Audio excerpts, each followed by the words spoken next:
الغلط الكبير، حيت انت ملي كتلعبي بنفس الاسلوب ديالو كتخرجي من القوه ديالك انت وكتدخلي للتيران اللي هو قوي فيه ومتمكن منه وكيعرف كيفاش يتحكم فيه.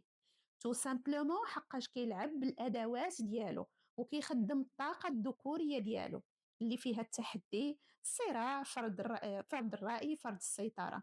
وهذا النوع من الطاقه هو ديجا معود عليه وديجا كيلعب فيه مزيان.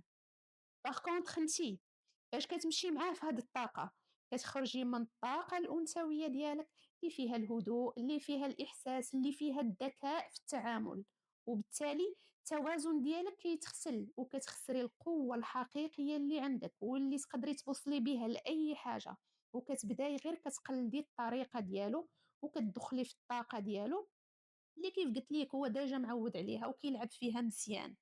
وهنا طريقة النقاش كتولي ما متكافئاش. دابا